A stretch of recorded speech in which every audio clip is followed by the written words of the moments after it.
بسم اللہ الرحمن الرحیم بسم اللہ الرحمن الرحیم نحمدہ ونصلی علی رسولہ الکریم اما بعد۔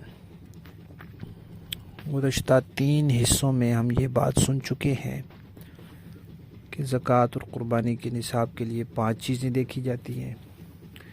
صرف زکوٰۃ کے لیے 4 چیزیں دیکھیں گے، نصاب پورا ہوا تو زکوٰۃ بھی فرض ہے، قربانی بھی واجب ہے۔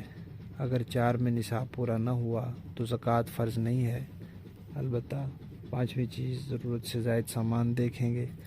اگر وہ ملا کر نصاب پورا ہو جاتا ہے تو اب قربانی واجب ہے اور یہ بندہ زکوٰۃ لینے کا مستحق نہیں ہے۔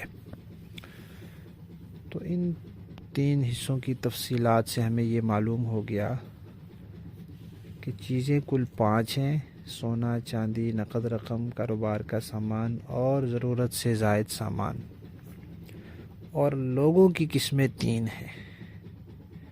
ایک وہ لوگ ہیں جن پر زکوٰۃ بھی فرض ہے، قربانی بھی واجب ہے۔ دوسرے وہ لوگ ہیں جن پر زکوٰۃ تو فرض نہیں ہے لیکن قربانی واجب ہے۔ تیسرے وہ لوگ ہیں جن پر نہ زکوٰۃ فرض ہے نہ قربانی واجب ہے۔ 5 چیزیں ملا کر بھی ان کے پاس نصاب پورا نہیں ہے۔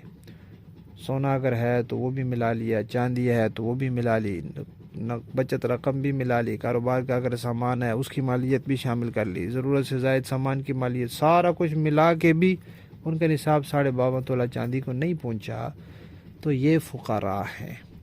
ان پر نہ زکوٰۃ فرض ہے نہ قربانی واجب ہے اور یہ زکوٰۃ لینے کے مستحق بھی ہیں۔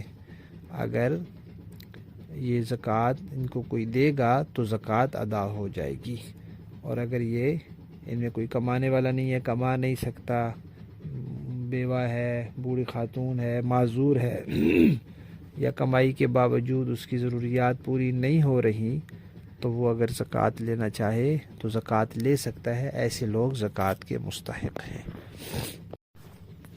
زکوٰۃ دینے والے بھی جب اس بات کی تحقیق کریں کہ زکوٰۃ کا مستحق کون ہے تو اس کا ضرورت سے زائد سامان بھی دیکھ لیا کریں، کیونکہ زکوٰۃ دینے والوں کے ذمہ 2 کام ہیں: ایک تو زکوٰۃ ادا کرنا، دوسرا مستحق کو ڈھونڈنا، یعنی چھان بین کرنا کہ جس کو میں زکوٰۃ دینا چاہ رہا ہوں یہ مستحق بھی ہے یا نہیں۔